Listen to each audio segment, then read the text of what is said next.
Salam. Apa kabar saudara-saudaraku? Bertemu kembali bersama saya, Pendeta Sunan Tuluh UI, dalam acara Renungan Harian GKI Tamiang Layang.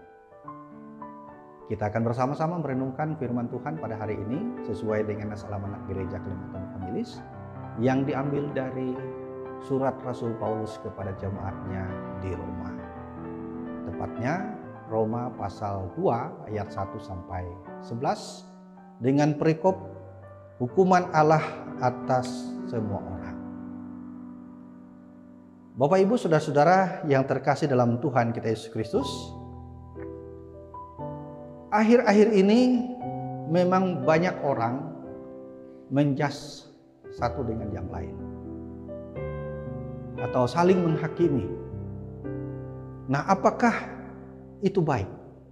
Apakah itu pantas untuk dilakukan oleh orang yang percaya kepada Tuhan?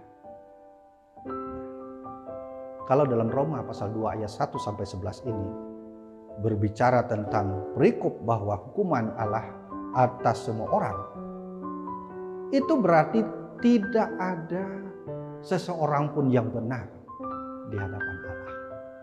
Semua orang berdosa. Semua orang bersalah. Karenanya apakah pantas kita untuk menyalahkan satu dengan yang lain? Bapak Ibu saudara-saudara yang terkasih dalam Tuhan kita Yesus Kristus, sama halnya ketika Rasul Paulus menulis surat ini kepada jemaat di Roma. Dan jemaat Roma membacakan surat ini kepada jemaat yang hadir pada waktu itu. Nah, kira-kira bagaimana respon mereka ketika surat ini dibacakan? Mereka akan membenarkan ataupun juga mengangguk-angguk kepala mereka atas kecaman Paulus kepada mereka yang berbuat dosa, mereka yang menyembah berhala, mereka yang melakukan praktek homoseksual, atau mereka juga yang berbuat lalim. Tetapi bagaimana ketika mereka mendengar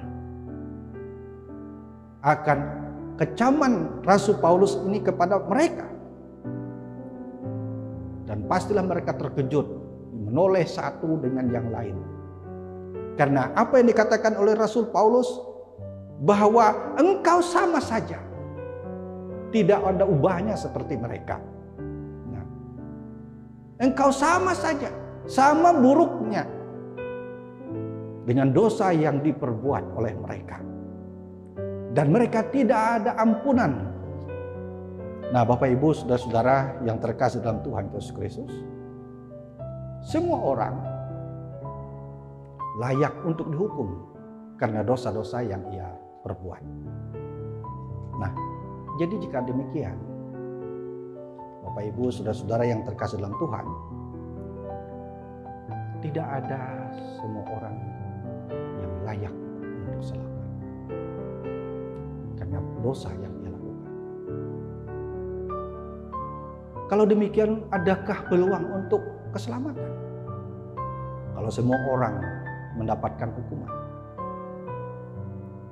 Namun Bapak Ibu yang terkasih dalam Tuhan Yesus Kristus, rupanya masih ada peluang tersebut untuk selamat. Mari kita lihat dalam ayatnya yang ke-10. Saya akan bacakan untuk kita semua. Tetapi kemuliaan, kehormatan, dan damai sejahtera akan diperoleh semua orang yang berbuat baik. Pertama-tama orang Yahudi dan juga orang Yunani. Ibu bapak saudara-saudara yang terkasih dalam Tuhan kita Yesus Kristus, konteks perbuatan baik yang dimaksudkan oleh Rasul Paulus ataupun juga dalam pengajaran Kristen, bahwa perbuatan baik itu adalah bukan untuk membarter dosa. Kemudian perbuatan baik itu bukan untuk mendapatkan keselamatan. Tetapi perbuatan baik itu adalah sebagai tanda syukur, tanda sukacita karena dia telah memiliki keselamatan. Artinya begini, keselamatan itu diperoleh hanya karena dianugerahkan oleh yang memberi keselamatan. Dan yang memberi keselamatan itu adalah Allah sendiri, melewati jalan yang Ia berikan, yaitu penebusan dosa yang dilakukan oleh Yesus Kristus. Karenanya siapa yang percaya kepada Kristus sebagai Tuhan dan Juru Selamatnya, maka ia memperoleh keselamatan itu. Ia mendapatkan ibarat hadiah yang besar, hadiah yang tidak ternilai. Dan itu ia terima dengan tanda syukur sukacita, dengan melakukan kebaikan. Nah, dengan demikian Bapak Ibu yang dikasihi oleh Tuhan, maka kita sebagai orang yang percaya adalah orang-orang yang beruntung.